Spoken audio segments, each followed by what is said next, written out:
I'm currently walking Arpine. Decided that this is going to be the new strategy. Because I'll be starting my work at 9 o'clock, I needing to be so tired by 8:30 or something that he just goes to sleep and sleeps for the day. Usually it's not the case. Usually he's really hyper until 10, 11 a.m. depending on the day, how it feels, how much energy he has.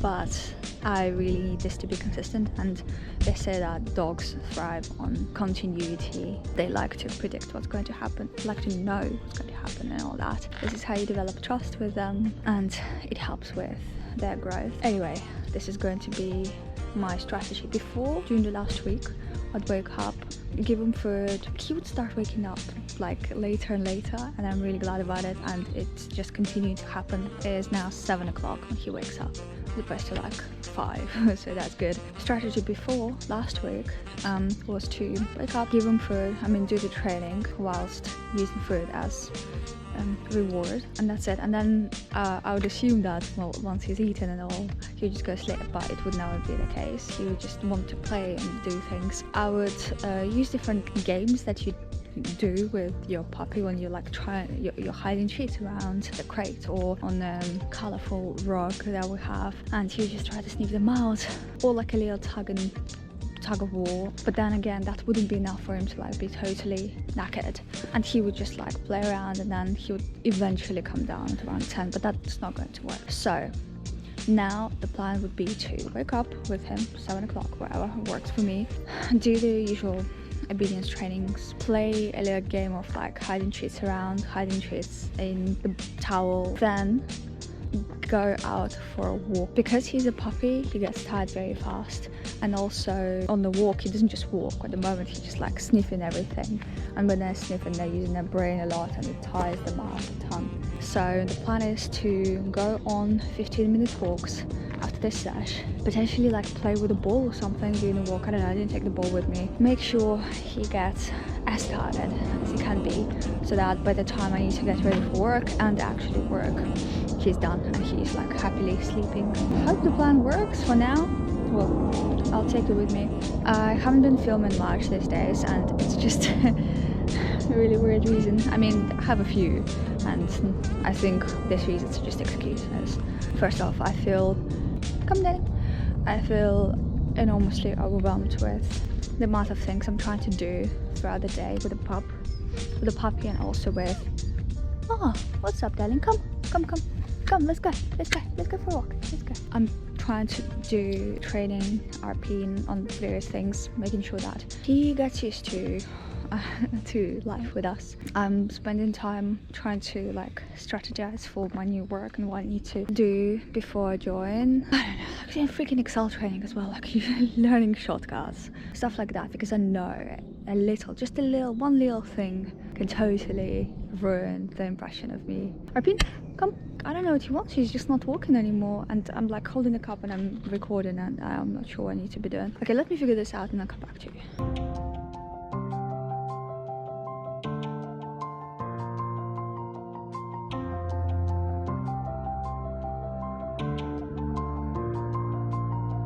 I guess what I was trying to say earlier is that I'm so overwhelmed with that. But also, you know how it is when you finally got your puppy to relax, calm down, go to sleep, and all of a sudden you realize that your GoPro is like on the ground floor, like in a different location, and you know that if you start walking around he'll wake up and he'll just follow you, and it would just destroy the progress that you made 10-20 minutes, an hour, I don't know.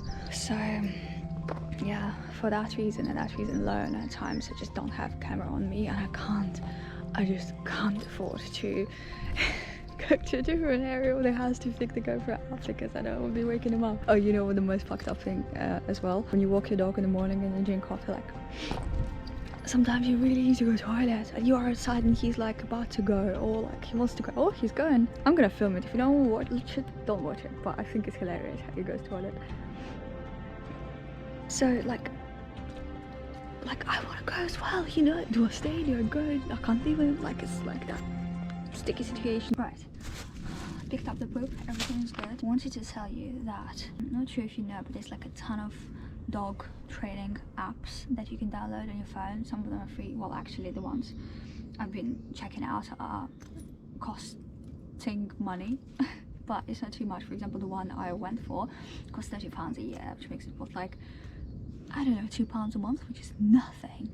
And it's absolutely incredible. It basically teaches you to know how to do all of the commands, obedience training, how to socialize your dog. There's like a ton of game ideas. The app is called Doggo. There's exams and certifications and everything. Like, it's just perfect. It's just so good. But one of the functions that I'm enjoying the most at the moment is the potty schedule. It tells you, let me try and show you. For example, yesterday the potty schedule was like that. So there was an accident there, and then he peed and pooped successfully outside, as we're trying to get him to do. It basically gives you an overview of your puppy toilet history. It helps a lot to see how often he needs to go to toilet, though they say they need to go every 2 hours. He needs to go either every hour or every 5 hours. It freaking depends on so many situations. But every time you log in the toilet break, whether it's a success or an accident, it refreshes your timer that you set. Well, it sets it automatically. For example, Arpine is 2 months, not even 2 months, almost 2 months old, so he officially needs to go every 2 hours. So it sets a timer for 2 hours, and it would notify you when you need to take him out, and it helps to make the volume amount of accidents go down. And I'm feeling it. Like, I'm known, like yesterday we only had 1 accident. At times it's like 2 and 3, so it's already a progress. They say that if your puppy haven't had an accident indoors for 14 days, 2 weeks, it can be officially considered that he is fully potty trained. So I'm looking forward to that. I'll keep telling you about this Doggo app. It's just so good. I wish I got him 2 weeks ago, but look, it's not too late. Some people don't even know of it, and they've had their dog for a couple of years, and look, this is such a good resource. I'm watching all of these like videos and stuff, but it's never structured. It's always like on demand. Wherever I see that I may need, I would like try to look it up, and it's like a 20-minute video that I need. With this, it provides you with a structure in advance of things happening, and you know what you need to be doing, and when you know what you need to be expecting and where you need to be going, you know, it gives you direction. And I love that. I feel it's going to help a ton with housebreaking him and you know, creating that bond that I'm already having, like, so much more, guys. That potty blues that I had. Oh, okay, let me okay, I'm gonna stop talking, darling. Let's go have fun running around the neighborhood.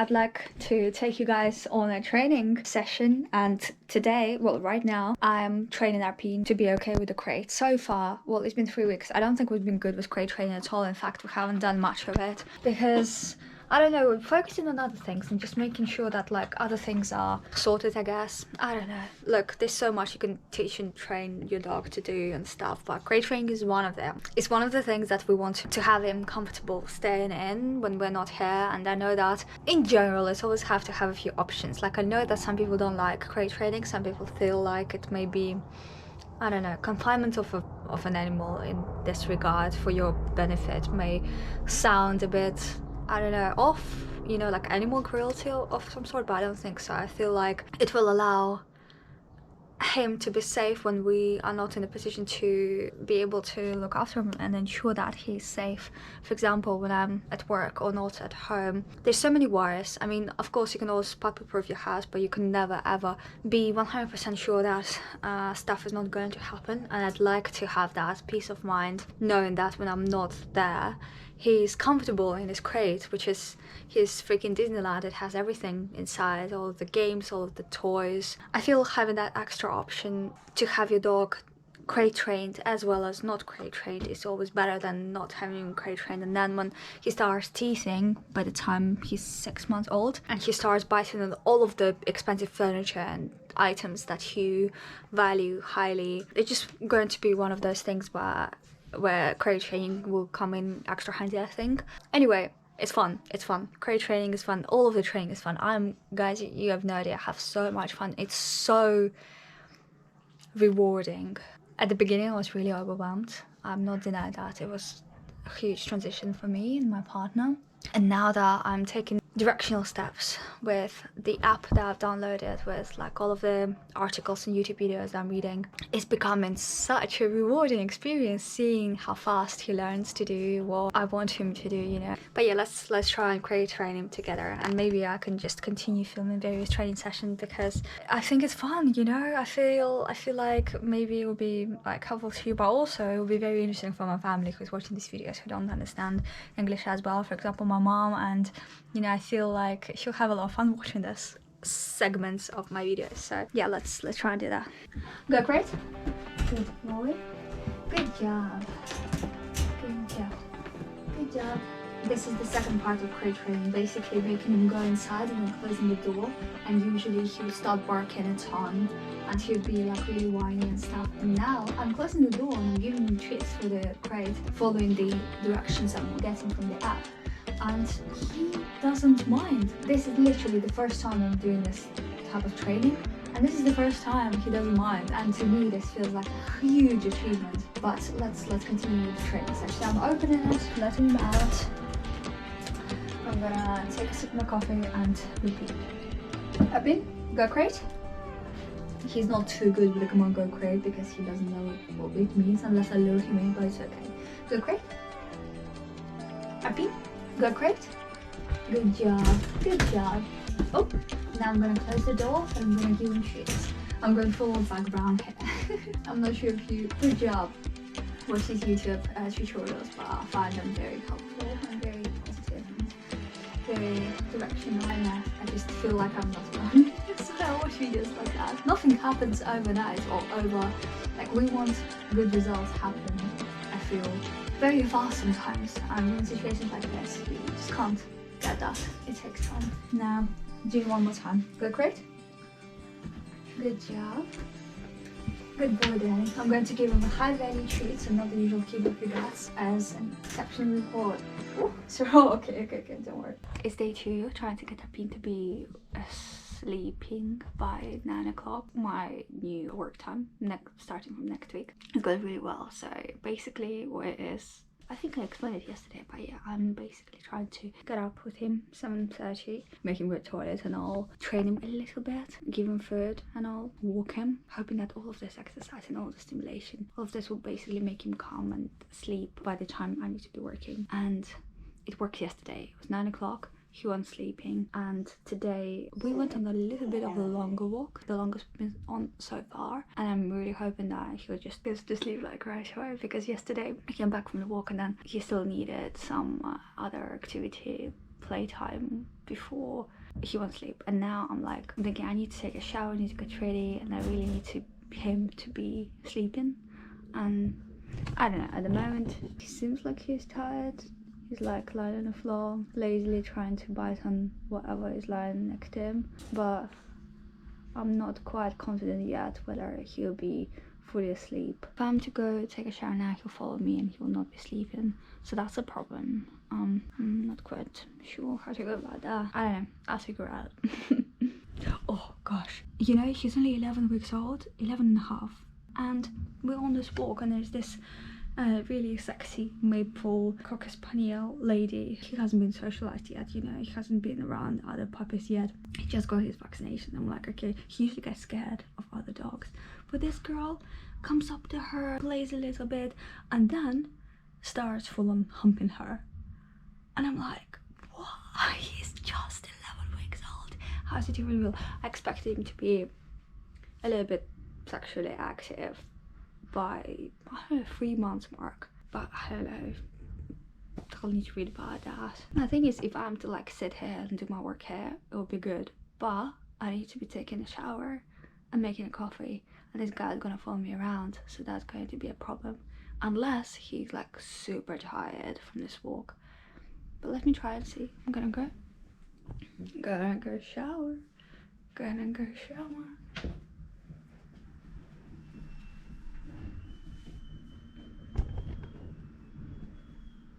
Arpine, I'm gonna go shower. You can go sleeping.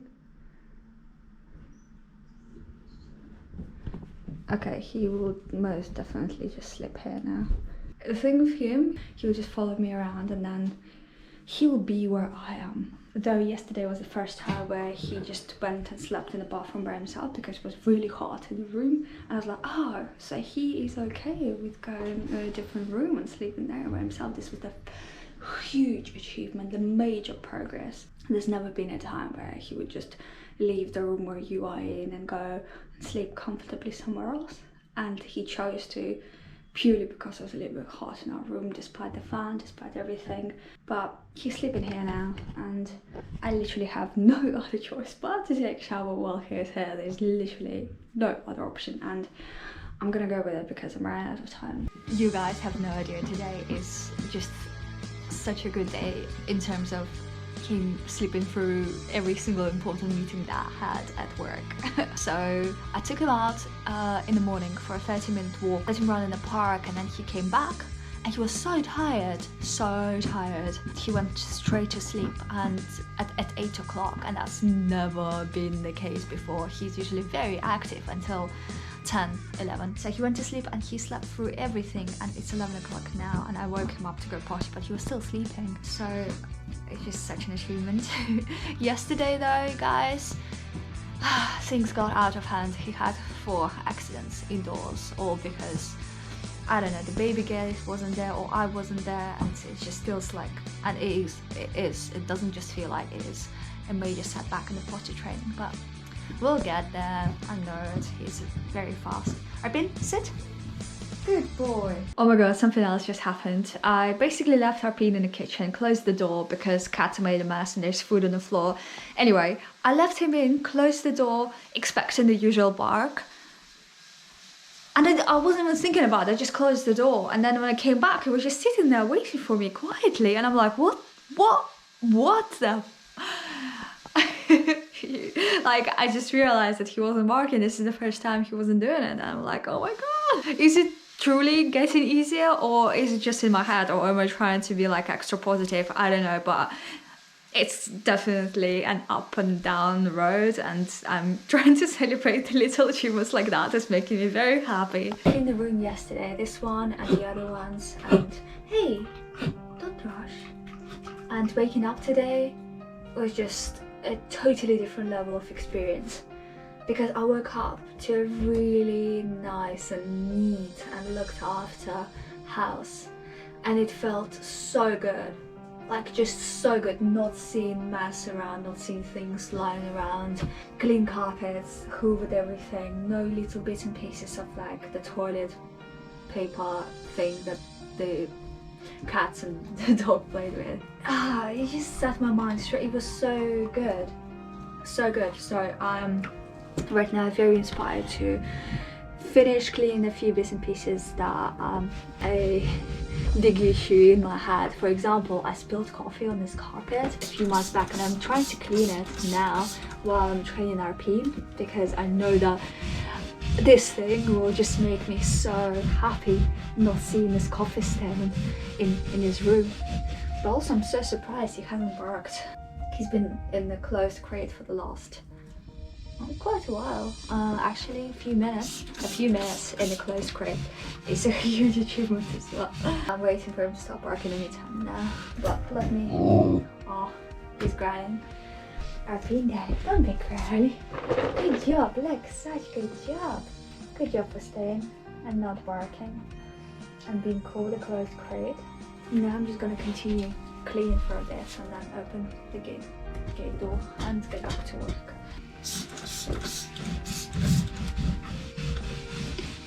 Did I tell you this is the week where I will potentially be getting my braces off? I don't think it ever got to a point where I brought this conversation up on cam because I was busy with the dog and all. But as I'm walking to the gym, I'll tell you a few things. So basically, I booked in my braces debonding appointment the next day, together with a hygienist appointment, not knowing full well that my orthodontist will sign off me getting the braces off. Like, I'm just sure that she'll be okay with that, but if she isn't, it'll be a problem because I really need to start my job without braces. It's a big deal for me. So I'm going to the gym. I'm extremely tired, I can't even think, but I'm so happy that tomorrow is officially, well, unofficially my last day at work. Thursday going to see my F&on test, Friday the bonding hygienist, and on the weekend we're going to the seaside, so it's going to be a packed week.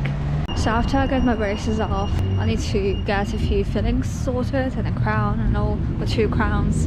The thing is, I'm looking into all of these whitening options. I always want to whiten my teeth at least a little bit, because I drink a ton of coffee and I used to smoke and vape, and just my teeth are not as white as they could be. Obviously not looking for like super pearl white or anything like that. In fact, I don't like that.